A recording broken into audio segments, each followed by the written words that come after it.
नमस्कार दोस्तों, welcome to trading हो गया। और आज हम बात करने वाले हैं नेटको फार्मा के क्वार्टर वन के रिजल्ट की। नेटको फार्मा का क्वार्टर वन का रिजल्ट आ गया है, तो हम इसका फंडामेंटल एनालिसिस करेंगे। उसमें हम देखेंगे कि revenue, total income, expense, EPS, ये सारी चीज़ों के बारे में हम बात करने वाले हैं। और फिर हम उसके बाद करेंगे इसका technical analysis on the chart, जिसमें हम बात करेंगे इसके स्टॉक प्राइस की कि स्टॉक कितने पे प्राइस पे चल रहा है, और उसका अप ट्रेंड देखेंगे, डाउन ट्रेंड देखेंगे। तो ये सारी चीज़ हम इस पर्टिकुलर वीडियो में बात करने वाले हैं। एंड जितने भी भाई नए लोग हैं जो चैनल पे नया है, वो चैनल को सब्सक्राइब कर लें एंड वीडियो को लाइक कर लें, क्योंकि हम ऐसे ही डेली डेली स्टॉक मार्केट के रिलेटेड जितनी भी न्यूज़ होती है वो चैनल पे हम डालते रहते हैं। चलते हैं स्क्रीन पे और बात करते हैं इसके रेवेन्यू की। तो अगर मैं रेवेन्यू फ्रॉम ऑपरेशंस की बात करता हूँ, तो इस बार इनका रेवेन्यू फ्रॉम ऑपरेशंस रहा 735 करोड़ रुपए। पिछले क्वार्टर में था इनका 740 करोड़ रुपए के आसपास। इसका मतलब है क्वार्टर ऑन क्वार्टर बेसिस पे मतलब 0.5% की डिक्लाइन हमें देखने को मिल रही है, जो कि अप्रोक्स फ्लैट माना जाता है।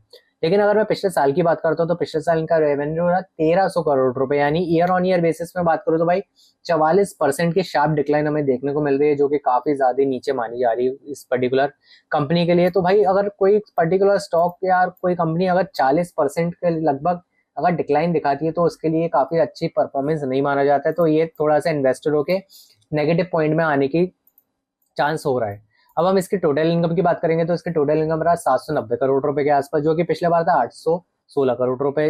अराउंड भाई 2.5% के आसपास लोअर देखने को हमें मिल रहा है। अगर मैं पिछले साल से बात करूँ, तो पिछले साल इनका था 1390 करोड़ रुपए के आसपास, जो कि भाई 42% से डाउन हमें देखने को मिल रहा है। अगर मैं टोटल एक्सपेंस की बात करता हूँ, टोटल एक्सपेंस रहा 600 करोड़ रुपए के आसपास। और अगर मैं पिछले साल की बात करता हूँ, तो भाई 672 करोड़ रुपए रहा। क्वार्टर ऑन क्वार्टर में मतलब 9.5% का रिडक्शन भी हमें देखने को मिल रहा है, जो कि काफी अच्छी बात है। अगर रेवेन्यू थोड़ा गिर रहा है, तो एक्सपेंस भी अगर कम होगा, तो हो सकता है कि भाई इनकी प्रॉफिटेबिलिटी हमें देखने मिल जाए। अगर मैं ईयर ऑन ईयर बेसिस पे बात करता हूँ, तो 818 करोड़ से गिरकर 600 करोड़ पे आ गया एक्सपेंस, जो कि 25% की डिक्लाइन है। जो कि इंपॉर्टेंट पॉइंट है भाई, क्योंकि रेवेन्यू में सिग्निफिकेंट डिक्लाइन मतलब कि भाई एक्सपेंस कंपनी का रेवेन्यू ज्यादा रहेगा, तो प्रॉफिटेबिलिटी बढ़ने के चांसेस बढ़ सकते हैं। प्रॉफिट बिफोर टैक्स की बात करेंगे, तो 185 करोड़ रहा। पिछले बार था 144 करोड़ रुपीस के आसपास। तो अगर मैं बात करूँ, तो 28% का इंप्रूवमेंट हमें देखने को तो मिल रहा है।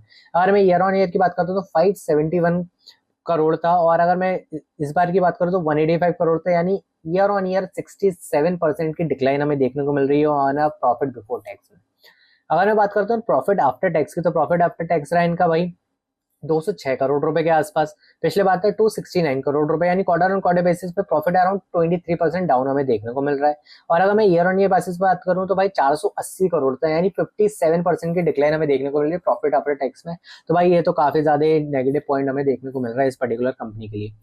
टैक्स की बात करें, टोटल एक्सपेंस की बात करें, सब में भाई इनका काफी ज्यादा डिक्लाइन हमें देखने को मिल रहा है। ईपीएस की बात करूं, तो 11 रुपए था, जो कि भाई सिग्निफिकेंटली डिक्लाइन हमें देखने को मिल रहा है। दोस्तों, अगर मैं नेटको फार्मा के ओवरऑल की बात करूं, तो भाई थोड़ा सा हमें डिक्लाइन देखने को मिल रहा है। नेगेटिव पॉइंट भी हमें इन्वेस्टरों के हिसाब से देखने को मिल रही है, क्योंकि हर चीज में इनका डिक्लाइन और नेगेटिव ही देखने को मिला हुआ है। दोस्तों, ये था इसका फंडामेंटल एनालिसिस। हम चलते हैं स्क्रीन पर, बात करते हैं इसके टेक्निकल एनालिसिस की। तो अगर इसके मैं ऑल टाइम हाई की बात करता हूँ, तो भाई इसका ऑल टाइम हाई हमें देखने को मिल रहा है 1650 रुपए के आसपास हमें देखने को मिल रहा है।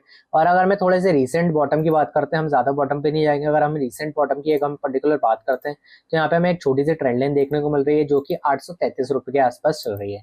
एंड स्टॉक उसको काफी अच्छी मजबूती के साथ उसको होल्ड करने की कोशिश कर रहा है, जो कि 2024 से लेके अभी तक के लिए वो पर्टिकुलर ट्रेंड लाइन को ब्रेक नहीं करा हुआ है। अगर मैं रीसेंट हाई की बात करता हूँ, तो जो हमें देखने को मिला था वो था 1220 रुपए के आसपास। एंड अगर मैं रीसेंट हाई से अभी तक की बात करता हूँ, तो भाई 20% 30% स्टॉक हमें डाउन देखने को मिल रहा है। अगर मैं रीसेंट परफॉर्मेंस की बात करता हूँ, तो इसके भाई 2 दिन के तो ये अप्रॉक्स 10% ऑलरेडी डाउन हमें देखने को मिल रहा है। एंड स्टॉक अभी चल रहा है 890 रुपए के आसपास।